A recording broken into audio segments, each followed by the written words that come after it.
Dominant Protector. Credit to the author. 6,471-80. Ang mga pangalan po na nandito ay galing sa mga name generator. Kung meron man pagkakatulad sa mga pangalan ng tao o lugar at pangyayari, ito ay tunay na hindi sinasadya. Kung ganito lang sana kasimple ang mga susunod na laban. Kung gayon, napakataas ng tsansa na lahat ay makapasok sa academy. Ano man ang mangyari, magtulungan tayo. Nang makitang tapos na ang lahat ng mga parisukat na pormasayon sa kanilang mga laban, tumigil sina Terence at ang iba pa sa pag-uusap at tumingin sa plataporma, naghihintay na ipahayag ang mga patakaran para sa ikatlong round. Napakagaling. Hindi naman masama ang performance ng lahat. Siyempre, may regulasyon ang dami ng puntos na nakuha. May mga nakakuha ng matataas na puntos habang ang iba naman ay nakakuha ng mababang puntos.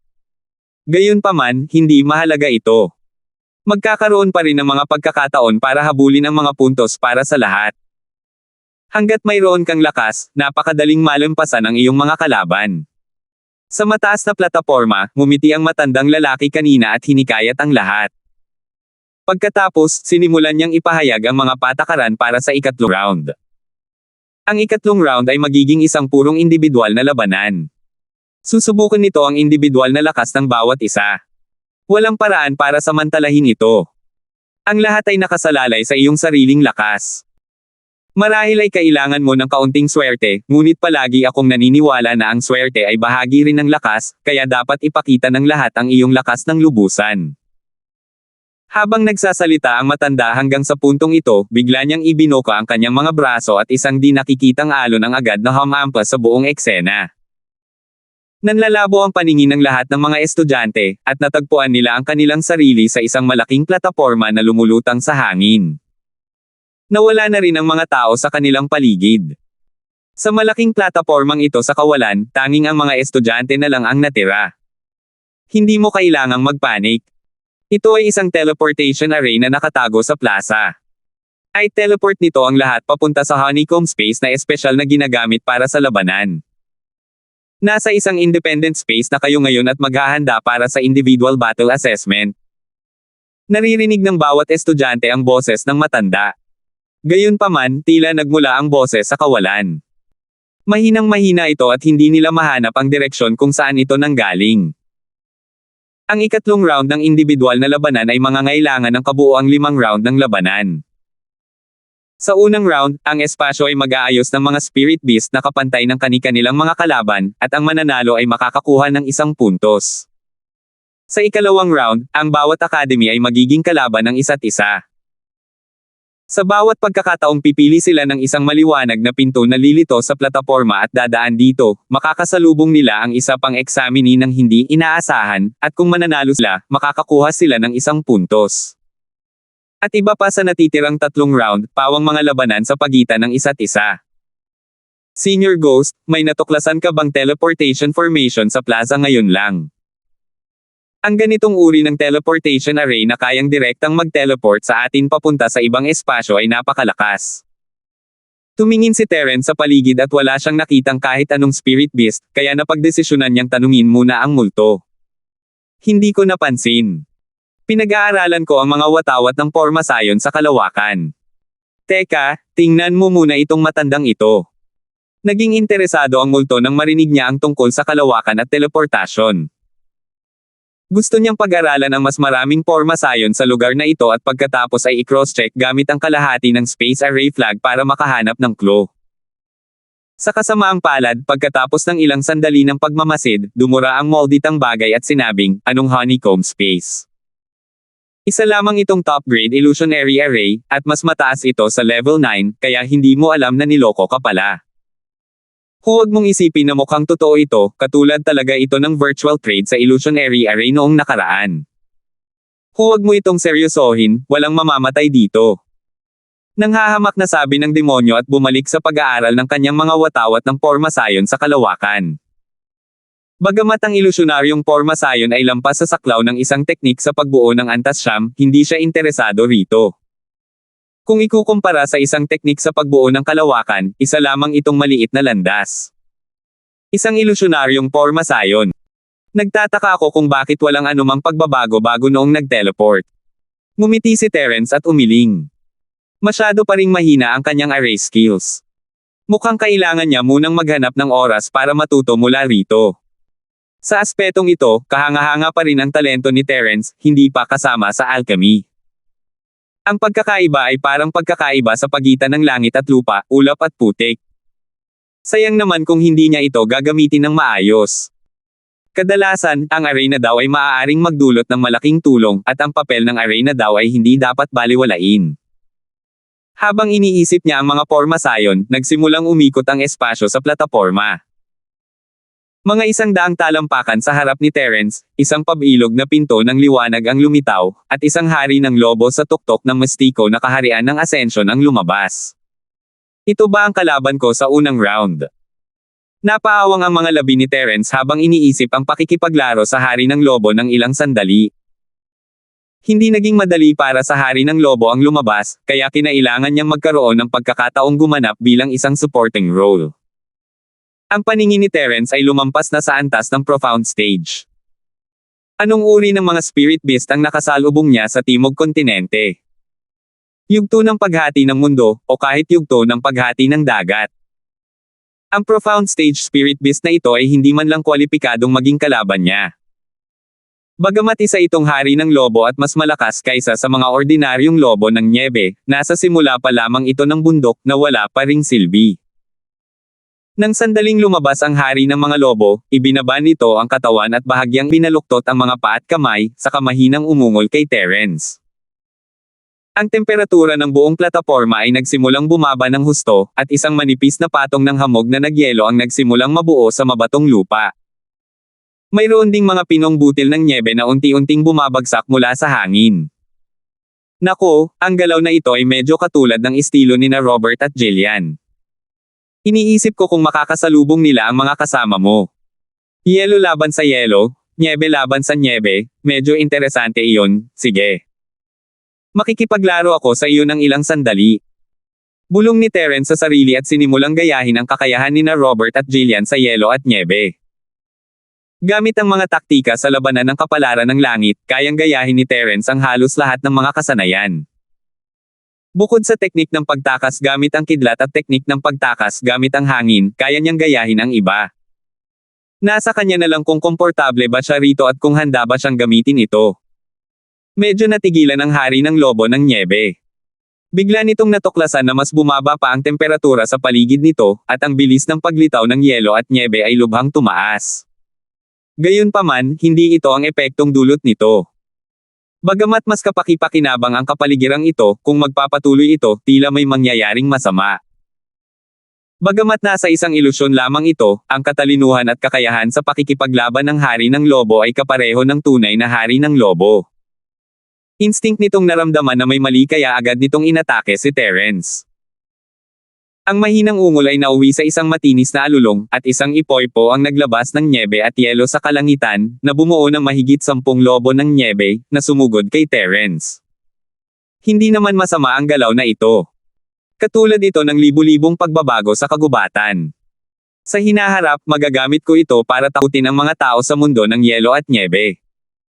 Ngumiti si Terence at nagkomento sa ginawa ng hari ng mga lobo. Pagkatapos ay itinuro niya ang kanyang mga daliri na parang kutsilyo at bumunot sa hangin. Ang matalas na talim na chi ay nag-cross, at ginaya ni Terence ang talim na force ni Robert. Pero ang paraan ng paggamit ni Terence dito ay iba sa kay Robert, kahit papaano sa aura. 6,472. Mas lalong naging makapangyarihan ang momentum ng sable ni Robert. Para bang hahatiin niya ang langit at lupa. Gayunpaman, ang kinopya ni Terence na Blade Force ay puno ng espirito, at ang Blade Chi ay umiikot pabalik-balik. Bagamat pareho ang kanilang lakas sa pag-atake ay maaaring hindi maihahambing kay Robert, ngunit mas magaling sila sa ibang aspeto. Masasabing bawat isa ay may kanya-kanyang kalamangan. Bago pa man makalapit ang mga Snow Wolf, puno na sila ng mga butas. Hindi man lang gumalaw si Terence, at ang 12 ng mga Snow Wolf ay nagkalat at naging mga ice cube. Masyado pa ring mahina ang lakas ng hari ng lobo ng nyebe. Minaliit mo ako sa paggamit mo nitong higanteng lobo ng nyebe laban sa akin. Bahagyang umiling si Terence. Kung pag-uusapan ang lakas, hindi man lang kayang talunin ng mga Snow Wolf na ito ang mga clone niya. Isa itong biro kung gusto nilang atakihin mismo si Terence. Sa katunayan, hindi niya masasabing biro lang ang mga Snow Wolf na ito, dahil biro lang kay Terence ang lakas ng Snow Wolf King, bukod pa sa mga peking Snow Wolf na ito. Gayunpaman, napakabilis pa rin ang mga galaw ng Hari ng Lobo. Sa sandang inasikaso ni Terence ang mga panggagaya, dumating na ang Hari ng Lobo sa likuran ni Terence. Ibinuko nito ang malaki nitong bibig at nagpakawalan ng hindi mabilang na matatalas na yelo. Nakatutok silang lahat kay Terence. Bahagyang ngumiti si Terence. Mabilis ang bilis ng Hari ng Lobo, ngunit matalas ang kanyang mga mata. Hindi na niya kinailangang gamitin ang kanyang banal na pandama para mahawakan ng Ice Snow Wolf King. Nakikita niya ang lahat ng galaw nito gamit ang kanyang mga mata.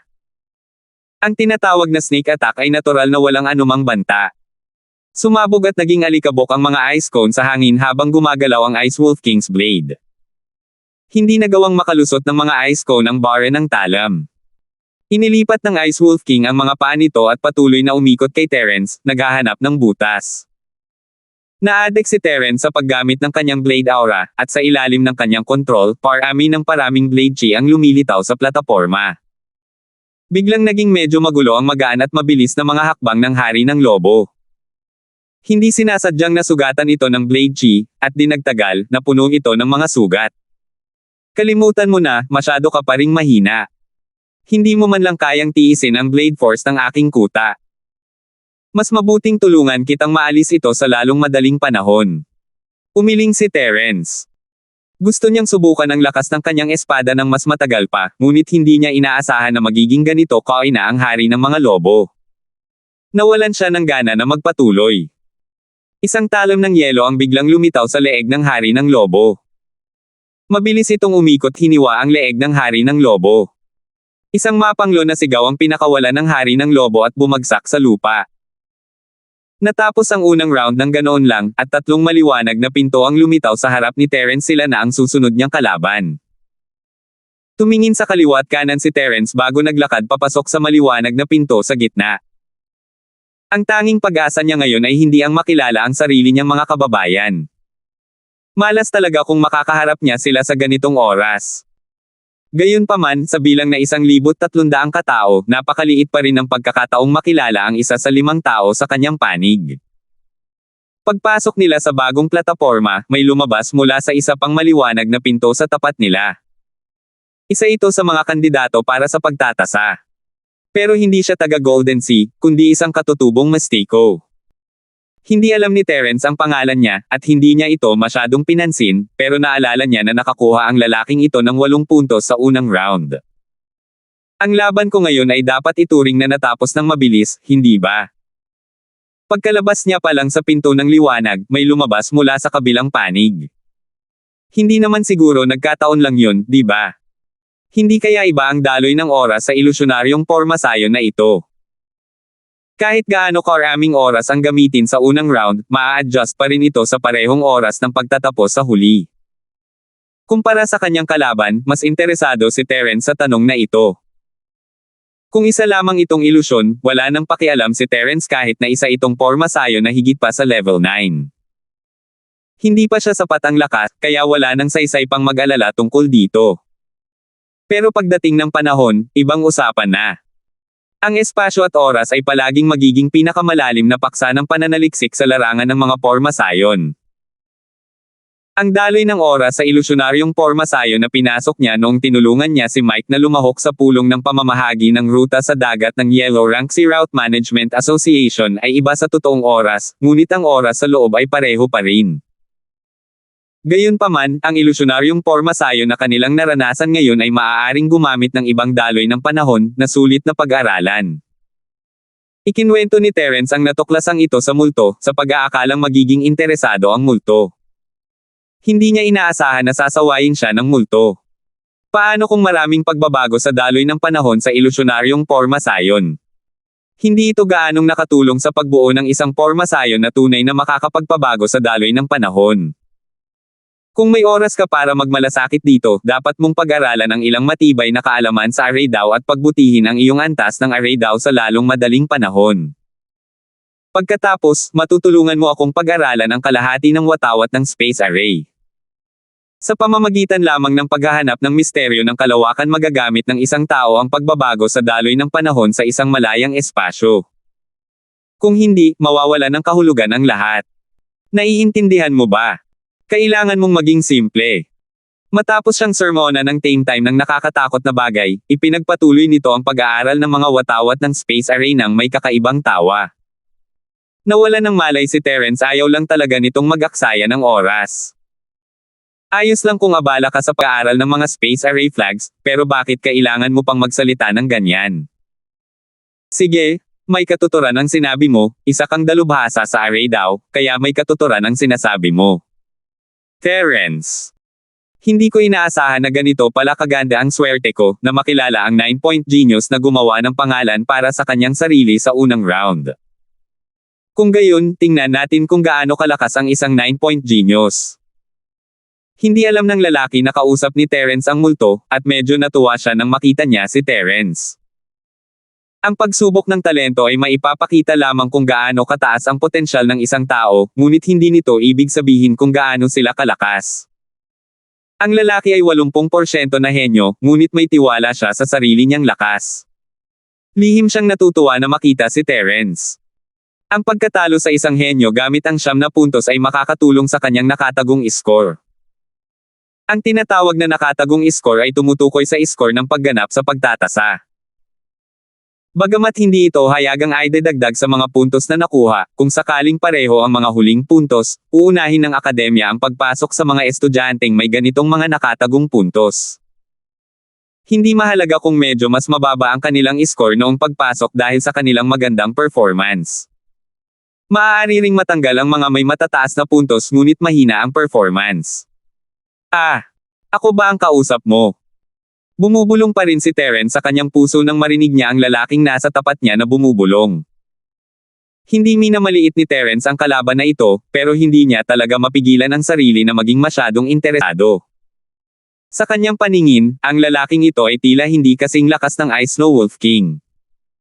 6,473. Kaya hindi na nag-abalang gumamit ng puwersa si Terence sa pagkakataong ito dahil hindi naman niya masusubukan ang kapangyarihan nito. Iniisip niya kung anong kasanayan ang gagamitin niya para harapin ang kalaban para mas maipakita niya ang respeto. Kalokohan. Tanggapin mo ang iyong kamatayan. Tila naramdaman ng kalaban ni Terence na nasaktan ng tanong ni Terence ang kanyang pride, lalo na ang kanyang arrogant. Sapat na iyon para mabaliw siya. Ikinumpas niya ang kanyang kamay at kumuha ng isang pares ng bakal na kawit, at sumugod kay Terence ng buong bilis. Sa katunayan, talagang nagkamali ang lalaking ito kay Terence. Hindi naman talaga mayabang si Terence, sa tingin lang niya ay hindi niya sulit ang oras niya. Ang 80% na henyo ay nasa ere pa rin, at ang kanyang mga bakal na kawit ay nahati sa dalawang kakaibang arco, ang isa ay nakatutok sa lalamunan ni Terence at ang isa naman ay sa kanyang puwitan. Medyo nakakatakot ito kung ang isa ay nahumaling, tiyak na magkakaroon ng ilang hindi may lalarawang negatibong epekto. Maging ang mukha ni Terence ay nagbago nang makita ang galaw na ito. Ang gago na ito. Anong klaseng sama ng loob ang mayroon siya laban sa kanya para maging ganito siya kawalang awa? Hindi masaya si Terence. Kahit isa itong ilusyonaryong hanay at hindi siya mamamatay o masasaktan, ang ganitong uri ng galaw, kahit anong tingin pa ang gawin, ay parang paghabol sa isang bogbog. Dahil ganyan nga, tutuperin ko ang hiling mo. Libong apoy, libong binti. Iniisip pa rin ni Terence kung ano ang gagawin, pero tumigil na siya sa pag-iisip tungkol dito. Ano pa ba ang mas mainam na paraan para mailabas ang kanyang galit kaysa sa pagtapak-tapakan ng isang tao ng 1,000 beses? Kung meron man, siguradong 1,100 yabag iyon. Sa simula, ang layunin ng Wildfire Thousand Legs ay umatake. Matapos baliin ang dalawang binti ng 80% genius at mapatomba siya sa lupa, ito ay naging isang ganap na stomp.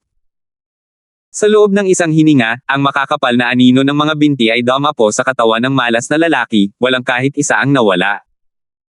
Nang mailabas na ni Terence ang kanyang galit, halos mamaga na ang lalaki. Kung hindi lang naging mahinahon si Terence sa kanya, malamang ay naging parang meat paste na siya. Swerte niya na nasa ganitong kalagayan siya. Tatlong maliwanag na pinto pa ang lumitaw sa harap ni Terence. Huminga ng malalim si Terence at pumasok sa maliwanag na pinto sa gitna, ramdam na ramdam ang ginhawa. Hindi na niya pinansin ang kumikibot na 80% na henyo sa sahig. Gayunpaman, isa itong ilusyon lamang. Malamang ay makakabawi rin ito maya-maya, at pagkatapos ay magpapatuloy siya sa kanyang ikatlong round ng kompetisyon. Hindi niya alam kung makakasalubong niya ang isang taong nakaaway na niya dati, pero wala siyang pakialam kung matapakan niya itong muli kung kaya niya. Pagkatapos dumaan sa pinto ng ilaw, napadpad ang mga mata ni Terence sa pinto ng ilaw sa tapat niya. Ang kanyang kalaban ay naglalakad palabas ng pintong iyon. Dalawang 9-point genius ang nagtagpo. Hindi naman ganoon kalaki ang posibilidad. Wala naman kayong ginawang kalokohan, di ba? Agad na napansin ng mga nakatataas sa alliance, na nanunood ng mga laban sa entablado, si Terence at ang kanyang kalaban. Ang isa pa ay isang henyo na may 9 na puntos na nag-apply sa isa sa nangungunang 3 paaralan. Walang mga henyo na may 10-point mark ngayong taon, pero may 6 na henyo na may 9-point mark. Mababa ang tsansa na magkita sila sa mga individual na laban, at si Terence ay mayroon nito. Paano nila ito nagawang pakialaman? Ito ay sadyang random. Sarili nilang desisyon. Gayunpaman, magandang makilala sila. Nakikita ko kung gaano kalaki ang agwat sa pagitan ng dalawang henyong ito na may 9 na puntos. Mabilis na nagpaliwanag ang taong namamahala sa illusion array at saka binago ang usapan. Walang saysay ang pagsasabi ng mga ganoong bagay, at magdudulot lamang ito ng gulo. Ang pagkontrol sa kompetisyon ay isang malaking bawal. Huwag mo nang pag-usapan pa ang paggawa nito. Naunawaan din ito ng mga tao sa entablado, kaya nagbiro na lang sila tungkol dito. Hindi na sila nagsalita pa, kundi nag-focus na lang sa laban ni Terence. Si Terence, isa sa mga 9-point genius na nag-apply sa Feiyang School. Sa pagkakataong ito, ang Feiyang School ang nasa limelight, at biglang lumitaw ang tatlong 9-point genius. Pero hindi man lang kayo nangangahas na mag-apply sa isang top school, kaya sa tingin ko isa lang kayong walang kwentang tao. Ano sa tingin ninyo? Dapat ba akong umamin ng pagkatalo? Hindi kayo ang katapat ko. Malamig at mayabang ang mukha ng binata, parang wala siyang pakialam sa pag-a-apply ni na Terence at ng iba pa sa paaralan ng Feiyang. Sa kanyang palagay, ang mga makakakuha ng 9 na puntos sa talento ay dapat mag-apply sa 3 nangungunang paaralan. Kahit isa sa mga nangungunang paaralan ang paaralan ng Feiyang, isa pa rin ito sa mga nangungunang paaralan. Kahit hindi man lang sila maglakas loob na mag-apply sa isang nangungunang paaralan, halata namang kulang sila sa kumpiyansa. Hindi kinausap ni Terence ang bagay na iyon sa pagkakataong ito, kaya narinig niya ang lahat ng sinabi nito. Dahil malinaw niya itong narinig kaya pakiramdam niya ay nakakatawa ito. Hindi niya talaga maintindihan kung saan nanggagaling ang kumpiyansa ng hanggal na ito. Ang pag-a-apply sa isang nangungunang paaralan ay maituturing na katapangan. Kung gayon, bakit hindi ka nakipagkompetensya sa mas maraming henyo noong bagong taon, kundi palihim kang pumunta para kumuha ng pagtatasa noong bagong taon? Dahil sa lakas ng lalaking ito sa Great Circle of Mysterious Ascension, bukod pa sa wala siyang pagkakataong lumahok dati, halatang kalokohan iyon. Ikaw ba yung sino na yun? Itinuro ni Terence ang binata, nakakunot ang noo habang sinusubukang alalahanin. Hindi siya nagkukunwari, alam ni Terence na ang lalaking ito ay isang henyo na nakakuha ng 9 na puntos sa kanyang talent test, ngunit hindi niya pinansin ang pangalan nito. Naalala niya na tumingin lang siya ulit dahil 9 na kahon ang umilo noong pagsubok niya.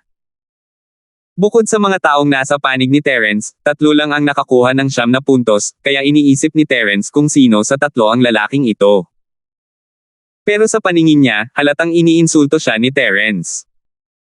Tinawag niya agad ang pangalan ni Terence pagkalabas niya, halatang nagmamalasakit siya kay Terence at iniisip na ito ang kalaban niya. Hindi man lang tinawag ni Terence ang pangalan niya, halatang minamaliit niya ang performance nito. Kung alam lang ni Terence ang iniisip niya, malamang ay ipinaliwanag niya ito sa kanya. Hindi naman sa minamaliit kita, pero minamaliit ko ang lahat ng kalahok sa pagtatasa sa pagkakataong ito. Maliban sa sarili kong mga kababayan. Ako si Paeng Brown, at nag-apply ako para sa Divine Refining College. Pinigilan ni Paeng ang kanyang galit at sinabi kay Terence kung sino siya. Ang ekspresyon ni Terence ay sapat na para hindi siya maging komportable, kailangan na niyang tapusin ang pagpapahirap na ito. Pero sa ganitong paraan, naramdaman ni Paeng na tila mahina ang kanyang momentum, na talagang nakakainis. Tila isang magandang aral lang ang maituturo niya sa walang kwentang batang ito para mailabas ang galit niya. Ah, tama, Paeng pala ang pangalan mo, alam ko. Siya lang ang may 9 na talent score sa lahat ng aplikante sa Divine Refining Academy.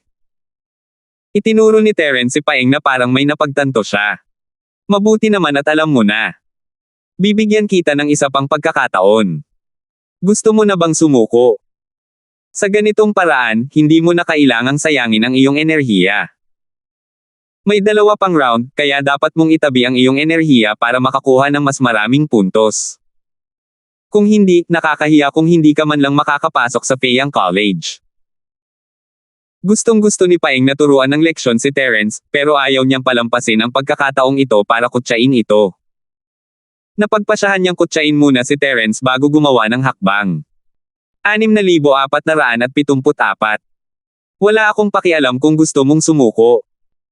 Sa anumang kaso, ang isang taong tulad mo ay may limitadong lakas. Hayaan mong magtanong ako sa iyo. Napag-usapan na ba ninyo ito ng 2 ang kasama mo kanina? Bawat isa sa inyo ay mag-a-apply para sa isang top-tier academy para maiwasan ang kompetisyon at masira ang pagkakaisa. At madaling maalis. Kung ang bawat isa sa inyo ay may isang pamilya, mas mataas ang tsansa ninyo, tama ba? Hindi takot makipagtalo si Terence, matagal na siyang nakikipag-ugnayan sa mga multo, kung tutuusin, at magaling naman siya sa maliliit na trick na ito. Gaya ng inaasahan, namula sa galit ang mukha ni Paeng matapos marinig ang mga sinabi ni Terence. Hindi niya ito matiis. Gusto niyang kutsain si Terence, pero siya pala ang kinukutsa. Count. Mas mabuting bilasan na lang. Kung hindi kita tuturuan ng leksyon, hindi mo malalaman kung gaano kalakas ang mahiwagang dagat. Paano ka nangangahas na maging basura mula sa gininto ang dagat kumpara sa amin? Tingnan mo ang espada ko. Kumislap ang espadang hawak ni Paeng at nagiba ng anyo at naging 12 ang dulo ng espada, na siyang bumalot kay Terence. Nakita ko. Ang iyong palihim na pag-atake ay talagang kasuklam-suklam. Ngumiti si Terence. Pinakagusto niya kapag may mga taong gumagamit ng espada, at hindi na niya kailangang mag-isip ng ibang salita para kutsain ang mga ito. Nakatipid ito sa kanya ng enerhiya. Gayunpaman, marami sa kanyang mga kaibigan ang gumamit ng mga espada. Dapat ba niya silang hikayatin na lumipat sa ibang mga arma sa susunod? Isa talaga itong problema, at kailangan niya itong pag-isipang mabuti. Puno ng mga kakaibang iniisip ang isipan ni Terence, ngunit naiwasan niya ang atake sa pamamagitan ng bahagyang paggalaw ng kanyang katawan. Gayunpaman, si Paeng ay tunay ngang karapat-dapat sa titulong isa sa pinakamalakas na tao sa pangkat na ito. Ang dulo ng espada na kanyang ginamit ay hindi naglaho, bagkus ay patuloy na naghati, 1, 2, 2 at 4. Sa maikling panahon, ang buong plataporma ay napuno ng mga dulo ng kanyang espada, na nagbawas sa espasyong kailangan ni Terence na iwasan. Terence, ang cheap mo talaga. Nakakamangha na magagawa mo ito. Parang ang dami mo nang nainom na gamot para sa pinsala sa utak. Bahagyang ngumiti si Terence, na nagkaroon pa ng oras para purihin siya. Pagkatapos noon, nagsimulang lumipad ang yelo at nyebe sa paligid ng void platform habang dumadaloy ang Saber Chi. Sa nakaraang 2 round, hindi man lang nagkaroon ng pagkakataon si Terence na ipakita ang lakas ng Peking Blade Force ni Robert.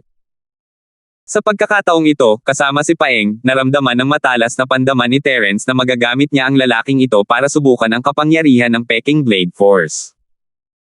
Hindi naman sa mahilig gamitin ni Terence ang kanyang Blade Force, pero pakiramdam niya, dahil kinopya na niya ito, dapat niyang gamitin kahit isang beses lang ang kanyang buong lakas. Kung hindi, mabibigo niya si Robert. Malamang na wala na siyang gaanong pagkakataong magamit ito muli pagkatapos nito dahil hindi na gaanong interesado si Terence sa paggamit ng espada. Nagbago ang mukha ni Paeng nang marinig niya ang sarcasmo sa boses ni Terence. Hindi niya alam kung ano ang isang taong tamad, pero alam niyang hindi iyon maganda. Pero wala siyang oras para isipin iyon nang sandaling lumabas ang talim ni Terence, naramdaman ni Paeng na medyo bumagal ang kanyang espada. Hindi madaling basagin ang pagbagal na ito. Hindi na hinintay pa ang reaksyon niya, ang Invisible Saber Chi ay nagsimula ng gumanti gamit ang lahat ng lakas nito. Napuno ang hangin ng Saber Chi at mga anino ng espada, at ang malutong na tunog ng pagsalpok ng metal ay patuloy na umalangaw-ngaw.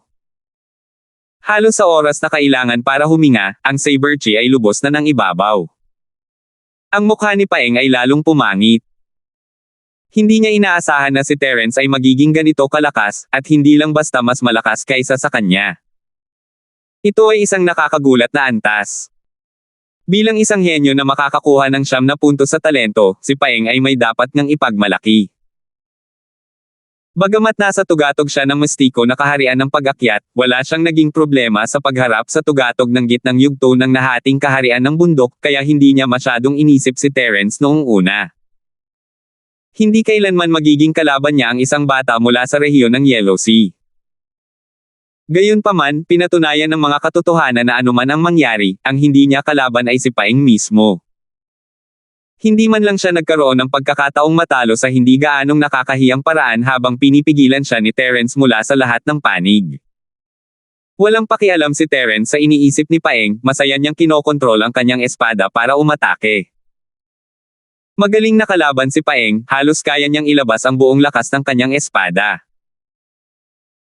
Hindi lang sapat ang pagkopya ni Terence sa puwersa ng espada, kaya ang kapangyarihang kaya niyang gamitin ngayon ay halos kapareho lang ng kay Robert, at ito ay dahil mas mataas ang lakas ni Terence kaysa kay Robert. Kung ang lakas ni Terence ay katulad ng kay Robert, ang kanyang Saber Force ay giging mas mahina. Mukhang ang Blade Force ay hindi isang simpleng martial technique at hindi kayang kopyahin ng perpekto. Si Robert, ang batang ito, ay mayroong kamangha-manghang martial technique. Kung mag-cultivate ka ng maayos sa hinaharap, mas lalakas lang ang iyong kapangyarihan. Tumango si Terence sa sarili. Si Robert ay isang henyo rin, at mayroon siyang kakaibang pag-unawa sa espadang daw. Mayroon din siyang malakas na kalooban, kaya mataas ang inaasahan sa kanya ni Terence. Kapag ganap nang na-develop ang Saber Force ni Robert, siya ay magiging isang napakalakas at walang kapantay na gumagamit ng saber. Ang kanyang kapangyarihan sa pag-atake ay magiging napakalakas kaya walang sino man sa parehong kaharian ang magiging katapat niya. Nagtagumpay ang eksperimento, at maganda ang mood ni Terence. Ngunit nang gusto na niyang ibalik ang atensyon sa laban, napagtanto niya na naitulak na ng puwersa si Paeng sa isang sulok ng plataporma. Ang mga anino ng espada na pumuno sa kalangitan ay matagal nang naglaho ng walang bakas. Si Paeng ay halos hindi na nakakapit ngayon. Sinabi ko nang sumuko ka, pero hindi mo ginawa. Bakit ba ang tiyaga mo? Umiling si Terence at ngumiti kay Paeng na napapalibutan pa rin ng aura ng talam. Sa sobrang galit ni Paeng ay muntik na siyang samuka ng dugo. Sa pagkakataong ito, talagang nawala na siya ng malay. Pareho silang mga henyo na may 9 na puntos, kaya paano naging ganito kalaki ang agwat? Naisip niya noong una kung paano niya gustong sumuko si Terence, pero ano ang nangyari? Dahil napigilan na siya hanggang sa puntong wala na siyang lakas para lumaban, tiyak na mababawasan ng puntos ang performance niya. Kahit siya lang ang nag-iisa sa Divine Refinang College na may 9 na talent score, baka hindi siya tanggapin ng mga nangungunang paaralan. Posible na hindi sila tatanggap ng kahit sinong estudyante ngayong taon. Ito rin ang tiwala ng isang nangungunang paaralan. Siya nga pala, may tanong ako sa iyo. Miyembro ka ba ng pamilyang Brown? Biglang naalala ni Terence ang Ryan na nakilala niya bago siya pumunta sa Mystic Division C. Tila nabanggit niya na galing siya sa isang maharlikang bahay, ang pamilyang Brown. Ang apelyido rin ng Paeng na ito ay Brown, kaya sila ay galing sa iisang pamilya. Walang pakialam si Paeng kay Terence na hihirapan siyang harangan ang mga atake, at wala siyang lakas para mag-aksaya ng lakas sa mga salita. Nakatitig lang siya kay Terence, ipinapakita ang kanyang pagkadismaya. Yung lalaking Brown na yon, kung hindi siya galing sa pamilyang Brown, galing din kaya siya sa pamilyang Lin. Walang natanggap na sagot si Terence, kaya hindi na siya nagtanong pa. Hindi mahalaga kung bahay ni Brown iyon o hindi, pareho lang naman ang lahat. Ikinumpas ni Terence ang kanyang kamay at mas nagpursigi pa, dahilan para mapatay si Paeng. 3 maliwanag na pinto pa ang lumitaw sa harap niya. Naglakad pa rin siya papunta sa nasa gitna, saka tumangala sa kalaban na nasa tapat niya. Itong si Terence, malakas siya. Talagang natalo niya si Paeng ng pamilyang Brown ng napakadali. Medyo pabaya si Paeng, hindi man lang ginagamit ang pinakamalakas niyang kakayahan, pero mukhang hindi rin ginagamit ni Terence ang buong lakas niya. Medyo nakakatakot yun. Director Zhang, talagang nakapulot kayo ng kayamanan. Ang mga nakatataas sa alliance, na nagmamasid sa labanan, ay labis na nagulat sa lakas ni Terence. 6,475. Akala ng lahat ay magiging pantay ang laban ni na Terence at Paeng, ngunit sino ang mag-aakala na ang magiging resulta ay isang panig lamang. Si Paeng ay itinuturing na isang sikat na henyo sa nakababatang henerasyon ng Mistiko na dibisyon, ngunit hindi man lang niya kayang lumaban kay Terence. Lahat ng nandito ay isang dalubhasa na may matatalas na mata. Nakikita nilang hindi gumagamit si Terence ng teknik sa martial arts na mahusay niya. Natutunan niya ito mula sa isa pang henyo, si Robert. Gayunpaman, hindi ito mukhang ganoon. Medyo kinakalawang pa rin siya noong una at hindi niya lubos na maipakita ang kapangyarihan nito. Pero kahit na ganoon, walang awang naduraj si Paeng. Kung gagamitin ni Terence ang isang kasanayang mahusay niya, magiging nakakatakot ito. Huwag ninyong masyadong purihin si Terence, gusto niyo ba siyang patayin gamit niyan? Bihira sa ating kolehiyo sa Feiyang na magkaroon ng isa o dalawang estudyante na may 9 na puntos. Maawa naman kayo. Hindi ba niya nakita na ang husay ni Paeng ay tuluyang nakontra ng espada ni Terence? Wala itong ibig sabihin. Mabilis na nagpaliwanag si Jinmo kay Terence, umaasang mababawasan ang atensyon na ibinibigay nito sa kanya at maiwasan ang anumang hindi kinakailangang gulo. Magaling man talaga siya o hindi, wala pa tayong huling desisyon. Tingnan natin ang magiging performance niya sa susunod na round. Hindi maipaliwanag ang swerte ni Terence na kapili siya ng isang henyo na may 9 na talent score sa isang casual pick lang. Mayroon ba siyang skill na kayang kontrahin ang kalaban niya sa pagkakataong ito? Abangan na lang natin. Tumawa ang isa pang tao sa entablado, at mabilis na tiningnan ni Jinmo ang screen ni Terence. Gaya ng inaasahan, pumili siya ng isa pang henyo na may 9 na talento. Gustong mag-facepalm ni Jinmo sa pinangyarihan, hindi naman sinasadya ni Terence yun, di ba? Kailangan ba laging ganito? Ano na ang dapat niyang sabihin sa pagkakataong ito?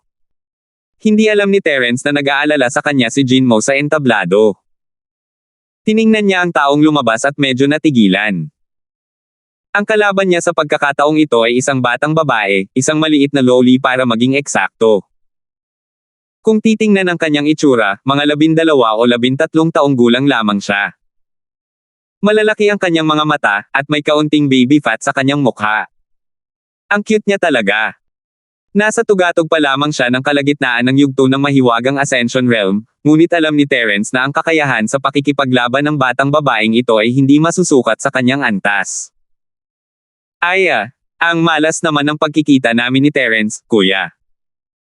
Kuya, wala ka namang iniisip na gawin kay Cynthia, di ba? Pwede bang aminin mo na lang ang pagkatalo? Hindi ako pwedeng umamin ng pagkatalo. Kung gagawin ko yun, hindi ako makakapasa sa pagsusulit. Kumurap ang batang babae sa kanyang inosenteng mga mata habang nakatingin kay Terence, kinakausap ang sarili. Napakamot si Terence sa noo, hindi sigurado kung dapat ba siyang tumawa o umiyak. Maaaring hindi niya alam ang pangalang iba, pero masyadong halata ang mga katangian ng maliit na loli na ito. Bukod pa rito, isa siya sa iilang henyo na may 9 na puntos na talento, kaya syempre makikilala niya ito sa isang tingin lang. Dahil nakilala niya ito kaya nasa mahirap na sitwasyon si Terence. Hindi naman sa hindi niya ito kayang gawin sa kanya, pero hindi niya talaga kaya. Ang maliit na loli na ito ay nagngangalang Cynthia, ang kanyang apelyido ay Wang, Cynthia Wang. Mayroon siyang nakatatandang kapatid na lalaki, si Brian Wang. Nabalitaan ito ni Terence noong nakikipag-usap ito kay Jinmo, at alam niyang si Brian Wang ay isang estudyante sa walang kapantay na paaralan, isa sa 3 nangungunang paaralan. Isa rin siyang sikat na henyo sa lugar ng Mystic Division C, ngunit madalas siyang umaalis sa paaralan upang maglakbay pagkatapos maabot ang unang yugto. Nahiya si Terence na sabihin na naglalakbay si Brian Wang, kaya dumiretso siya sa bahay ng higanteng Polaka. Terence? Bro? Halika. Simulan na natin ang labanan. Kailangang makapasok si Cynthia sa walang kapantay na akademya, kaya hindi natin maiiwasan ang isang labanan. Naikuyom ni Cynthia ang kanyang mga kamao, handang lumaban. Kumunat ang noo ni Terence, magaling umarte ang dalaga. Maloloko siya kung hindi niya kilala si Brian Wang. Lumaban gamit ang kamao. Kailan pa ginamit ng mga direktang inapon ng angkan ng Wang ang kanilang mga kamao? Sa tingin mo ba talaga ay walang nakakaalam na marami kang anting-anting sa iyong mga bulsa? Iha, ang cute-cute mo, paano nagawa sa'yo ni Kuya? Sige, hindi na natin kailangang mag-away. Inaamin na ni Kuya ang pagkatalo, ano ba yan? Walang magawa si Terence sa kapatid ni Brian Wang, pero hindi ito alam ni Cynthia, kaya kinailangan niyang humanap ng ibang dahilan. Pero bakit parang isa siyang kakaibang tiyuhin na nagtatangkang manlinlang ng isang batang babae?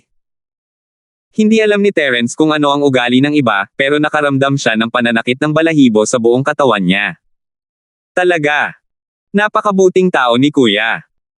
Kumislap ang mga mata ni Cynthia na may bahid ng pagkagulat, ngunit mabilis niya itong itinago at naghiyawan na parang isang inosente at cute na loli.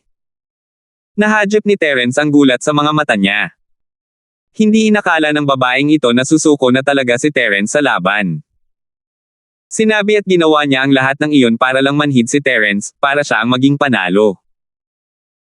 Siyempre, ang pagpapaamin kay Terence ng pagkatalo ay isang magandang sorpresa, isang puntos ang nasa kamay niya, ano pa ang dapat ikalungkot.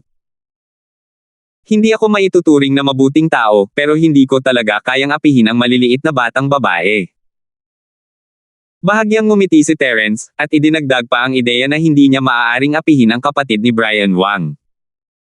Bahagyang kumunat ang noo ni Cynthia, hindi siya natuwa sa sinabi ni Terence.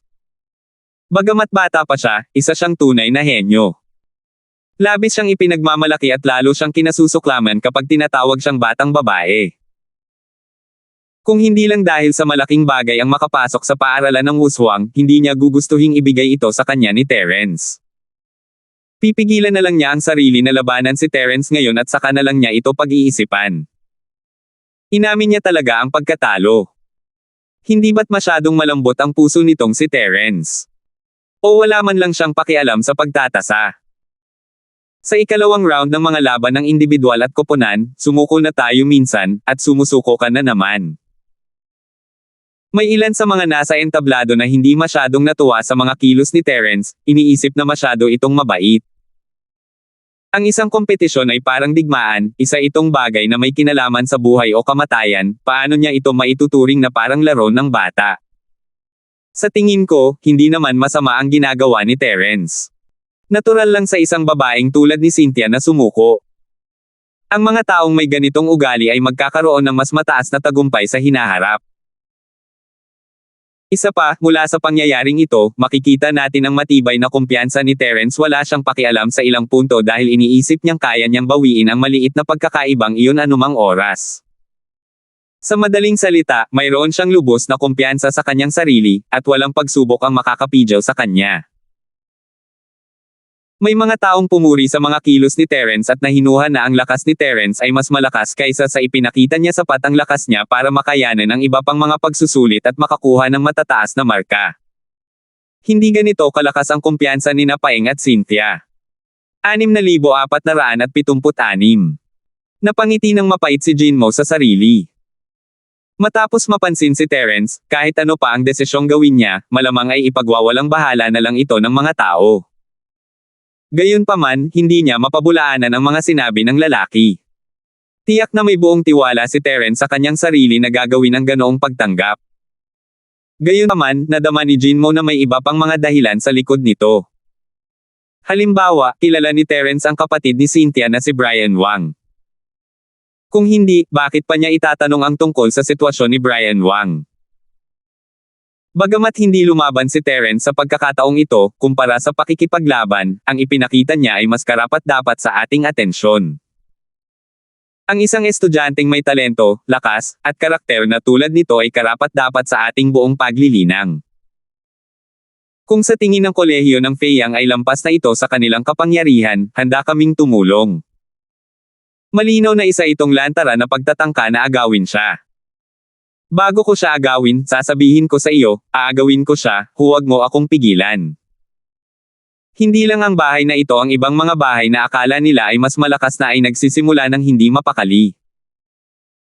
Hindi pa tapos ang pagsubok, pero ang pagganap ni Terence ay sapat na para makuha ang kanilang atensyon.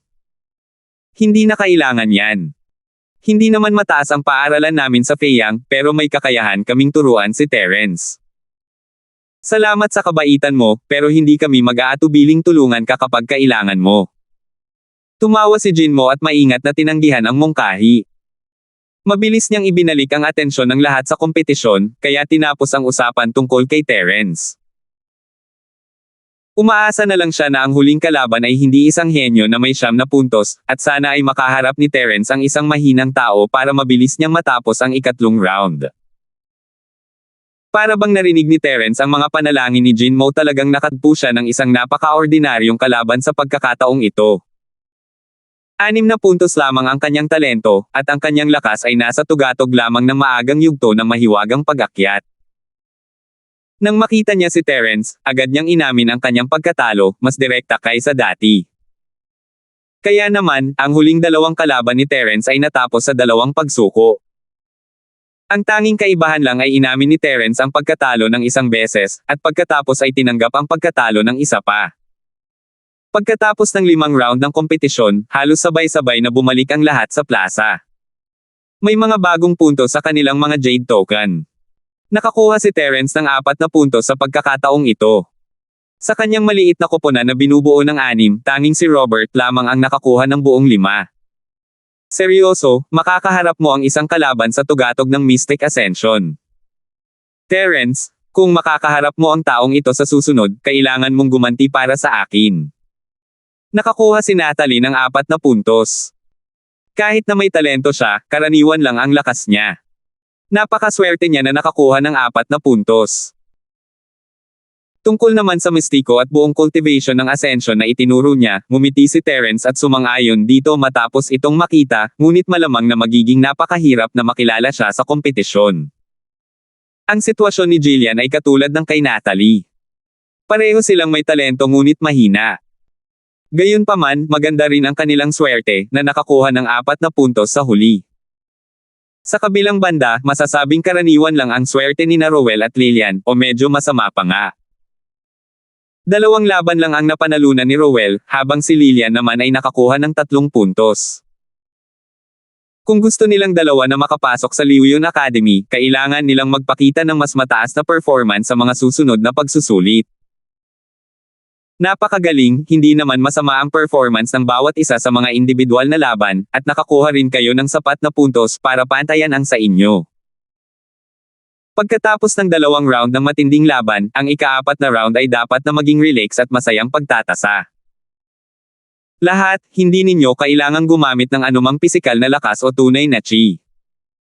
Kailangan lang ninyong ipakita ang inyong karunungan. Muling nagsalita ang nakangiting matandang lalaki, handang i-anunsyo ang ika-4 na round ng kompetisyon. Base sa sinabi niya, tila mas madali ang ika-4 na round at magpapakita ng karunungan. Maaari kaya itong maging isang uri ng pagsubok sa paglutas ng palaisipan. Kinurot ni Terence ang kanyang baba, iniisip na kung ito ay isang pagsubok tulad ng paglutas ng puzzle, maituturing na itong lakas niya, tama ba? Kung hindi talaga iyon gumana, nariyan pa rin ang Jade Pendant at Senior Ghost. Hindi ito dapat ituring na pandaraya, tama ba? Hindi na hinintay pang matapos siyang mag-isip, nagpatuloy na ang matandang lalaki sa entablado, ang ika-4 na round na ito ay 5 puntos pa rin sa 10. Ididikit ng bawat isa sa inyo ang inyong Jade Plate sa inyong noo at mag-focus sa pagdampi sa Jade Plate. Makakakita kayo ng ilang tanong tungkol sa cultivation sa loob ng Jade Plate.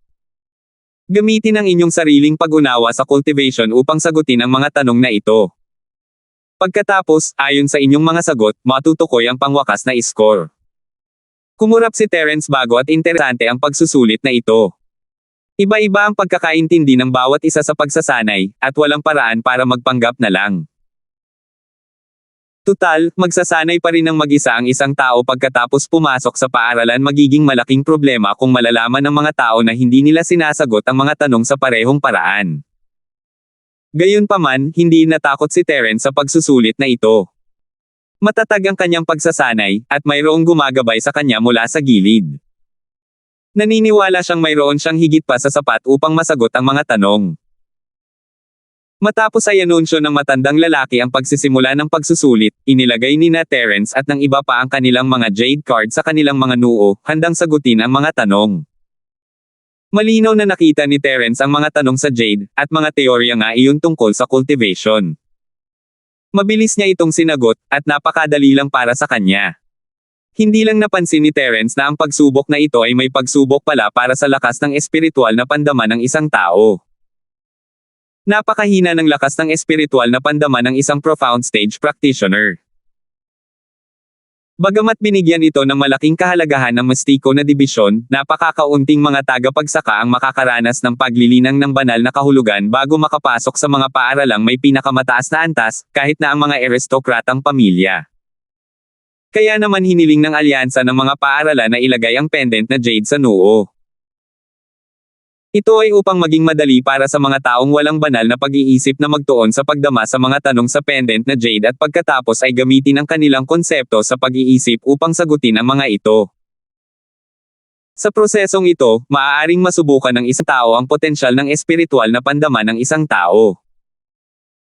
Hindi yun napansin ni Terence na gamit na niya ang kanyang pandama sa espiritu ng natural tulad ng pagkain at pag-inom, kaya madali niyang natapos ang lahat ng mga tanong. Tapos, nagulat lahat ng nasa entablado. Pinagsisihan ito ni Jinmo, dapat sana'y ipinaalala niya kay Terence na huwag gamitin ang kanyang banal na sentido ng ganoon kadali sa pagsusulit. Alam niyang mas malakas ang spirit sense ni Terence, mas malakas pa kaysa sa kanya, pero ayaw niyang malaman ito ng iba. Sikreto lang talaga ang pagsusulit, at hindi niya ito sinabi kay Terence. Nakalimutan pa nga niya itong pahiwatig, pero huli na para pagsisihan ito ngayon. Sa totoo lang, nalinang na niya ang kanyang espiritual na pandama. Kahit hindi ko alam kung gaano kalakas ang kanyang espiritual na pandama, kahanga-hanga na ito. Henyo, isa itong tunay na henyo. Mukhang kailangan pang pagbutihin ang talent test sa tingin ko, ang talento ni Terence ay tiyak na karapat-dapat sa 10 puntos. Dapat pagbutihin ang testing platform sa lalong madaling panahon. Kung hindi, maaaring may libing dito ang isang henyo. Nagulat na ang lahat sa ipinakita ni Terence, at wala nang saysay na mag-alala pa si Jinmo. May mga taong gustong pagbutihin ang yugto ng pagsubok dahil kay Terence, ano pa nga ba ang masasabi niya? 6,477. Mabuti na lang at alam ni Jinmo na hindi papasok sa ibang paaralan si Terence, pero mas maraming tao ang maiinggit sa paaralan ng Feiyang, di ba? Lumabas ang score ni Terence pagkatapos niyang tapusin ang tanong buong 5. Pagkatapos ng 4 na rounds, ito ang unang pagkakataon na nakakuha siya ng perpektong score. Matapos ang maingat na pagkalkula, ang kanyang kabuoang score ay 22 puntos na. 3 puntos na lang ang kailangan niya para makapasok sa Feiyang College. Nasiyahan sa score, itinabi ni Terence ang jade card at gustong makita kung ilang puntos ang mayroon sina Robert at ang iba pa. Sa pagkakataong ito, napagtanto niya na lahat maliban sa kanya ay malalim pa rin ang iniisip, nakatuon sa mga tanong sa Jade Tablet. Siyempre, hindi naman sa mas mahirap ang mga tanong nila kaysa kay Terence, kundi ang kakayahan nilang sumagot ay malayo sa kakayahan ni Terence. Grabe! Mukhang naging pabaya ako. Kumurap si Terence habang nagrereklamo sa sarili. Napansin din niya na lahat ng nasa entablado ay nakatingin sa kanya. Sa ganoong sitwasyon, tiyak na hindi dahil nakakuha siya ng 5 puntos, kundi dahil masyadong mabilis niyang nasagot ang mga tanong. Gayunpaman, walang ibang pagpipilian si Terence kundi ang umakto na parang walang nangyari, yumuko at huminahon. Tiyak na magniningning ang mga henyo saan man sila magpunta, at si Terence ay nakaramdam ng kawalan ng kakayahan at desperasyon. Natagalan mga 6 hanggang 8 beses kaysa kay Terence bago nagsimulang matapos ang mga tao. Si Natalie ay isa sa mga pinakamahusay sa kanila. Sinimulan na ni Jinmo na siyang sanayin ng may kamalayan, at sa tulong ng nakakakalmang perlas, kasama ang kanyang natatanging talento, ang kanyang paglaki ay maituturing na mabilis. Sina Robert, Jillian, at ang iba pa ay kabilang din sa mga unang nakakumpleto ng pagsusulit. Nakakuha sila ng 5 puntos mula sa mga marka sa tapyas na bato. Sina Ruel at Lilian lang ang dalawang hindi nakakuha ng buong marka dahil sa kanilang mahinang pundasyon. Sa huli, pareho silang nakakuha ng 4 na puntos na hindi naman masamang score. Sa katunayan, hindi naman masyadong mababa ang score sa round na ito. Karamihan sa mga tao ay makakakuha pa rin ng 3 puntos, at napakaliit na bilang lamang ng mga tao ang nakakuha ng 2 puntos. Kaya hindi naman maituturing na isang libreng pagtatasa ang round na ito. Malapit na malapit sa pasukan sina Roel at Lilian, kung saan ang isa ay kulang ng 2 puntos at ang isa naman ay kulang na lang ng 1 puntos. Malapit nang matapos ang susunod na round, at maganda ang mood ng dalawa. Mabuti na lang at nakamit nila ang kanilang layunin na manatili sa Mystic Division. Si Robert ang may pinakamataas na score. Tahimik siyang nakakuha ng 3 magkakasunod na perpektong score. Bukod sa kanyang 9 na puntos sa talento, mayroon na siyang 24 na puntos ngayon. Siya na talaga ang pinakamataas sa lahat ng kalahok. Bagamat karamihan sa mga tao sa entablado ay nagbibigay pansin kay Terence, marami rin namang taong nagbibigay pansin kay Robert. Tutal, ang kanyang pagganap ay talagang kapansin-pansin. Kung hindi dahil sa kakaiba ni Terence, si Robert ang magiging henyo na pinagtutuunan ng pansin ng mga tao. Maayos ang lahat. Nasa bingit na tayo ng marka sa pagpasok ngayon. Patuloy na magsumikap. Medyo nakokonsensya pa rin si Terence sa mga titig ng mga tao sa entablado, at wala siyang ibang magawa kundi maghanap ng sasabihin. Hindi alam ni na Robert at ng iba pa ang nararamdaman ni Terence kaya masigla silang tumugon. Hindi naman masama ang mga marka ng lahat, at halos lahat sila ay umabot na sa antas ng pagpasok. Hanggat normal ang kanilang performance sa susunod na round, siguradong panalo na sila. Pagkatapos ng 4 na round ng assessment, lahat ay may kaunting pag-unawa na sa kani-kanilang mga resulta. Kung makakapasok man sila o hindi sa akademya na gusto nila, maaari na tayong magkaroon ng magaspang na hula. Gayunpaman, gusto kong sabihin sa inyo na maraming mga variable ang magiging sa huling round ng assessment.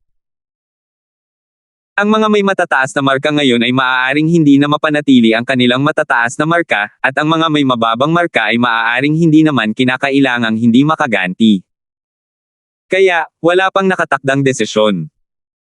Hindi mo kailangang maging masaya ng maaga, at hindi mo kailangang panghinaan ng loob ng maaga. Sa mataas na plataporma, muling lumitaw ang nakangiting matandang lalaki, nagbubuhos ng isang palanggana ng malamig na tubig sa lahat.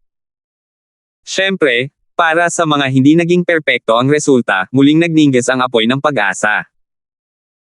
Sa ika-5 round, na siyang huling round din ng assessment na ito, ang puntos ay negatibo 3 hanggang positibo 7 puntos. Ang mga matatanggal ay babawasan ng 3 puntos, at tanging ang mga nagpersige at hindi matatanggal ang magkakaroon ng pagkakataong makakuha ng puntos. Ipapaliwanag ko ng detalyado ang mga patakaran ng ika-5 round. Walang pagmamadaling sabi ng matanda at tumingin sa paligid ng lahat ng tao sa plaza. Nanginig ang puso ng 1,300 katao. Alam nilang ang huling round ang pinakamahalaga. Ang unang 4 na round ay mga pampaganya lamang para ang lahat ng mga estudyanteng nag-apply ay magkaroon ng marka malapit sa passing line. Maliban sa mga halatang napakalakas ngunit nakamit na ang mga kinakailangan para mag-apply para sa mababang antas ng akademya, halos lahat ay ilang puntos pa ang layo mula sa kanilang target na score. Sa ganitong paraan, gagawin nila ang lahat para hindi matanggal sa huling round. Kung sila ay matanggal, kahit ang mga nakaabot na sa mga pamantayan ay maaaring mawalan ng pagkakataong makapasok, hindi pa kasama ang mga medyo kulang pa sa puntos. Nakakatuwa ito. Medyo kakaiba ang score setting ng huling round.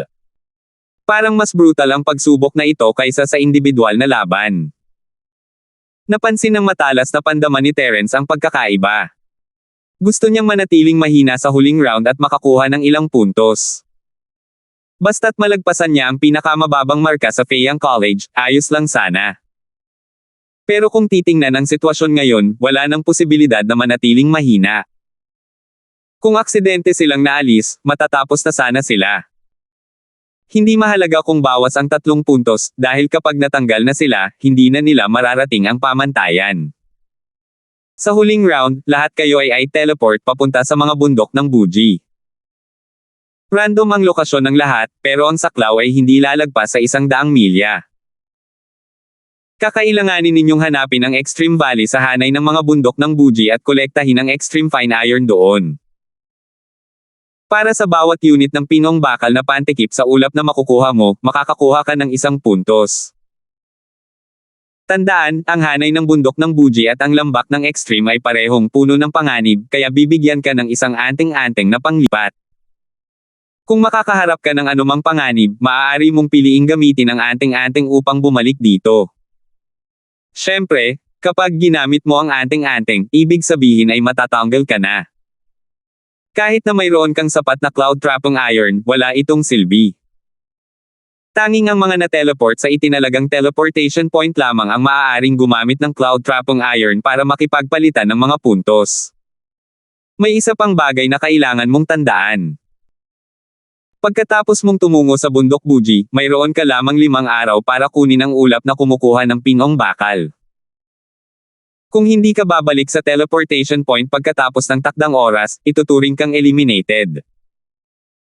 Kung tungkol naman sa kung paano mo makukuha ang pinong bakal na kumukuha ng ulap, wala kaming pakialam. Sa huli, dagdag pa ng matandang lalaki sa mataas na plataporma ng may malalim na ngiti. Tumaas ang kilay ni Terence, ito ba ang naghihikayat sa kanila na ipaglaban ito? Dahil isa itong random na teleportasyon, malaki ang posibilidad na hindi magkakasama ang lahat. Kung hindi sila magkikita agad, maaaring may mga hindi inaasahang sitwasyon na mangyari. 6,478. Nagsimula ring magbulungan ang mga tao sa plaza. Ilang pamilyar na tao ang nag-uusap na pagdating nila kung paano magsanib puwersa. Halatang-halata ang kasalukuyang sitwasyon. Kung lalaban silang mag-isa, madali silang magiging biktima ng iba. Sa pamamagitan lamang ng pagtutulungan nila masisiguro ang kanilang sariling kaligtasan at kasabay nito, magbabalak na agawin ang ulap na kumukuha ng pinong bakal mula sa iba. Itinaas ni Terence ang kanyang ulo at tumingin sa entablado.